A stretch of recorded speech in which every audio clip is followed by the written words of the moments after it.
Yeah, initially I thought that it will be easy peasy, just I will tell what I was doing and that's it. But when I was asked some question, why you have chosen science, why, what it was, and when, and so I was digging deeper and deeper and starting to be confused. But yeah, I will try to make it focused and short. So yeah, I think I was always like thinking about science like my future career, science or arts, as far as I remember, as little as I was. When I was asked who I'm going to be, I said either artist, depends on the mood, or scientist. So, but when I was now thinking why, maybe I really like exploring things and like questioning why we have to do things, why we're going this, why we are doing, why we have these habits, and this exploration with all these questions usually got me into troubles. I will illustrate. Like I remember when taking this photo, someone wanted something from me so long. Actually, yeah, the photographer had trouble to getting me into the frame and keeping still, and everyone lost their smile long ago there, and are already quite angry, and I got my part afterwards. But so he managed to make a picture while I was a few seconds trying to find out something in my mouth. So yeah, it was finally done. Okay. Yeah, then again, I was in the nursery, usually got in trouble with soup. As far as I remember, when I got soup, I got fascinated about all these floating things there, and that's it. And I didn't know why. I was always had, after a while, this angry woman standing by my side and completely impolitely asking me to eat faster, faster. So again, with my cousins, I was put to pick up weeds from the beds.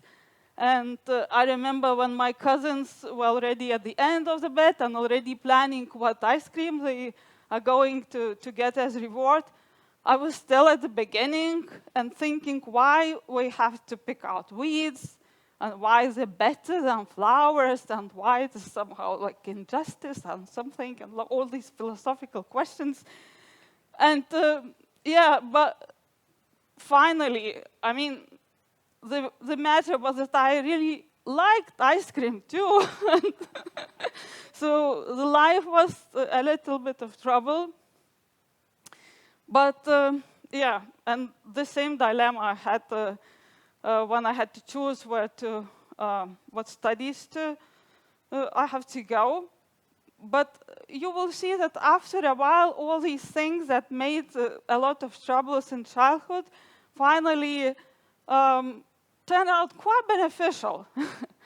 So yeah, the confusion was between art, physics, math. Well, the math will be excluded afterwards, but I will explain why. But physics and chemistry and yeah, biology, also maybe medicine, but too many people, I don't know. Okay, well, why not math? Because my mother was a mathematician, and the more I was confused, the more she used to repeat, choose math, and I will help you, and I will give you all these books and everything. And I, after a while, thought, maybe no, I don't want my mother to help me all the way.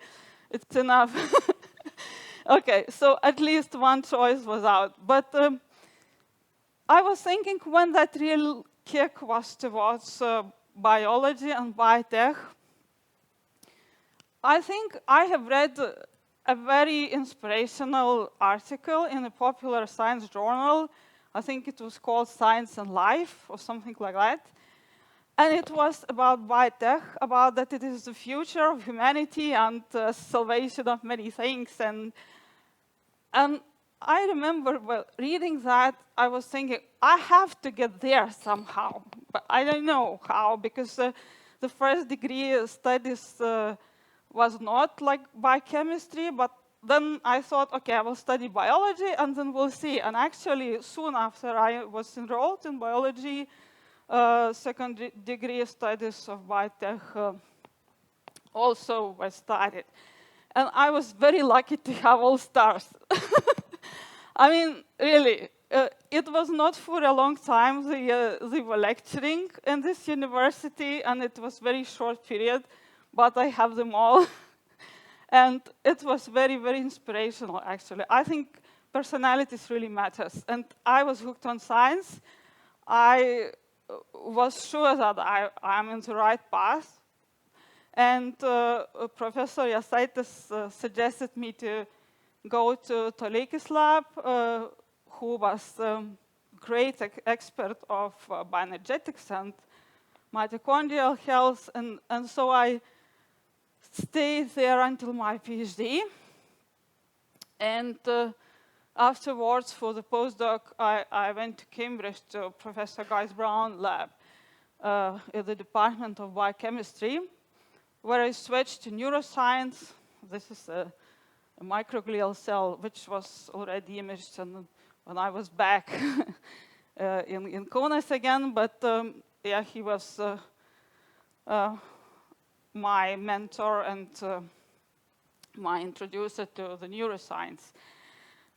After this, and after reintegration, I did a huge career break, which is not very usual. I think I got to the second and third child maternity leave, but I also tried myself as a social worker in family model orphanage. Actually, me and my husband, but he was, as far as he was going to his workplace, and I was more time with children there. And we spent 2 years with our 3 girls and 3 teenage boys in a village near Trakai, where, surprisingly, I met Ramūnas Valiokas, the founder of Ferentis company, because our children, my eldest daughter, Maria here, she was in the same class with his son, so we had to go to the parents' meetings. And well, after them, we have discussed that it would be nice to try his hydrogels on my cells. And so that was my start to the translational science. And here, being in the translational science, I really collected myself completely. I thought that was a missing point before, that's why I was doubting I'm in the right place or not. And through this long break, I really understood that I missed science, and what I really want to do with science, I want to do it applicable, I want to do it translational. And his offer to play with his hydrogels was quite an opportunity to do this. And I like the technology, all these micro-contact printing and micromolding and all these synthetic biomimetic hydrogel combinations. I think they could have a good future, but unfortunately, we never got a solid funding for that. After a while, we started another research on extracellular vesicles. And I don't know why, but we exactly got a very huge grant. So, yeah, but exactly, because this was not like our experience or background or the strongest points we could show, but for unknown reason, here you go, do that.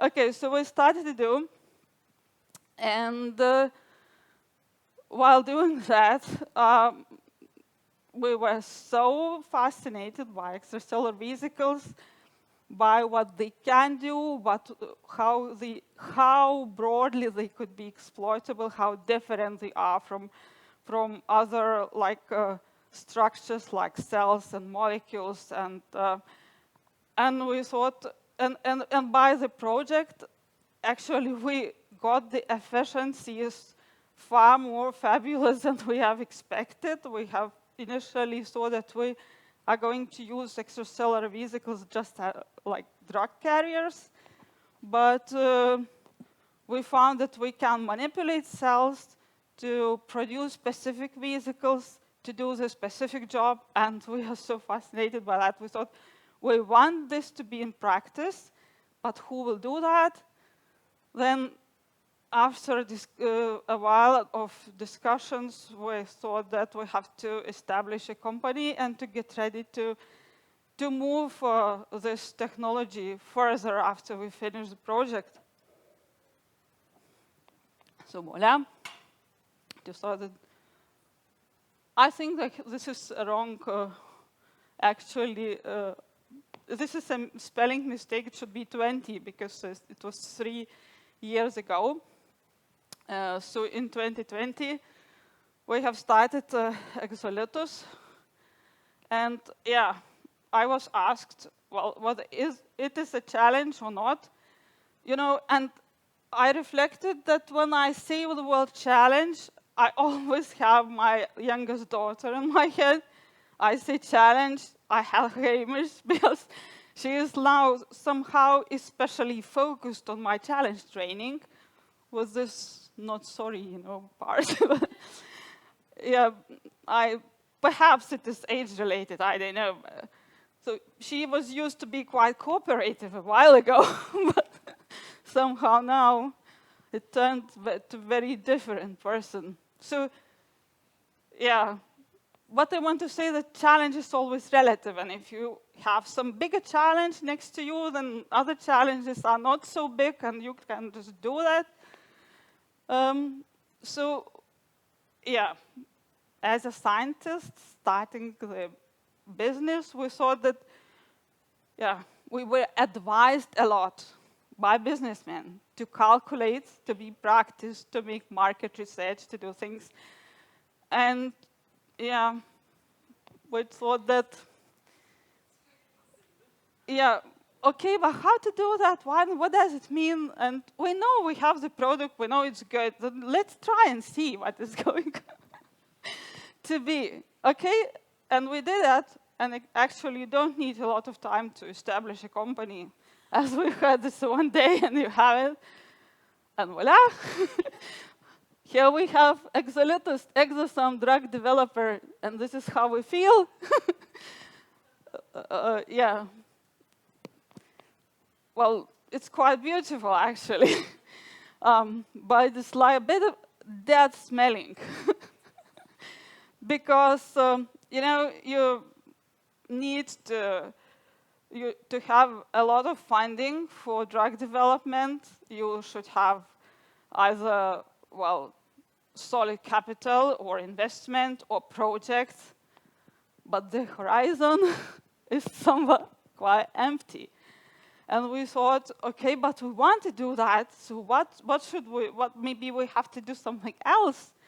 And yeah, we started to make products for exosome research. Do you see difference?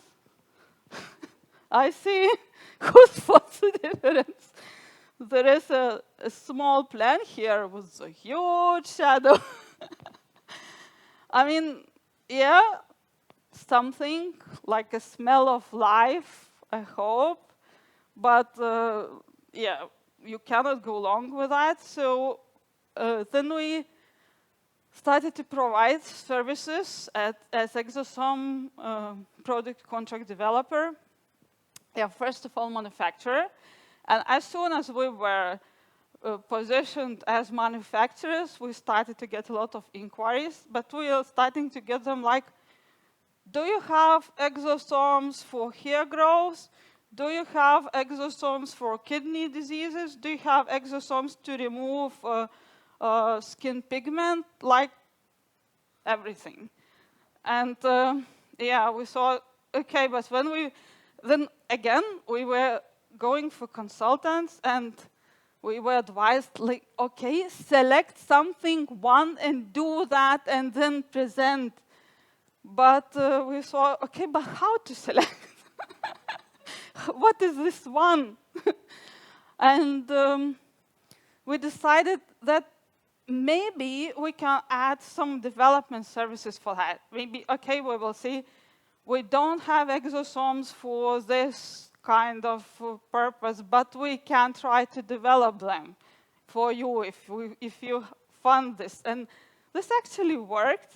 And we have, and our number of our clients started to grow. We have over 20 of them. And we have quite big companies already in our portfolio, which is interesting. Yeah, the things are getting interesting. So what we do,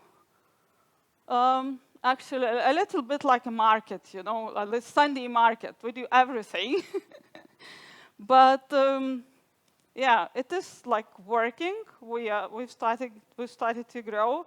So we do exosomes from not only from human and animal cells, but also from milk and pre-milk and plants and mushrooms, and also from protoplast cultures, which is quite unique. No, there are no many companies doing that, and we attracted a lot of customers with this. But still, it remains that our main goal, we like to be an exosome pharma company. And we are looking also for investors to fund this glioblastoma product and others. And we're trying to fund already this by ourselves a little bit. Of course, it's quite slow, but to go forward is not going backwards. So yeah, often I am asked to tell you a success story. And again, this philosophical question, you know, weeds and flowers, and what is success actually? What you think that it is success or failure? Because it is I think very often we are too categoric and too much afraid of failure, which is actually a way of learning things. And it is such an efficient learning things. You never repeat the same, you know. If some professor will tell you, don't do this mistake, but still, I mean, when you do it, you will never repeat. When someone tells you, I don't know, maybe you can forget that. So maybe failure is not so bad. And on the other hand, what is success? Because if you evaluate success as a public acknowledgement, so you know that there are sometimes a lot of acknowledgement but no use afterwards, and vice versa. So if you evaluate your success like this, I mean, use and impact on societal well-being despite of public you acknowledge or not, then yeah, then maybe it's no chance that you will not be successful when you're doing the right thing.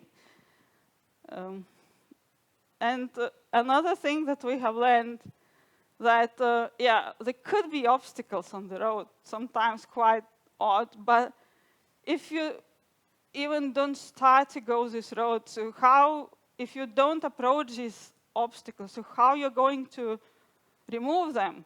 So I think from some perspective, the way to try and see is quite efficient. And so just I encourage to do, stand and go for the bio. And these are very inspiring images of ice, but very close to exosome, how it looks, and the extracellular vesicle. I didn't tell a lot about the product, just the story, so if you have questions, you're welcome.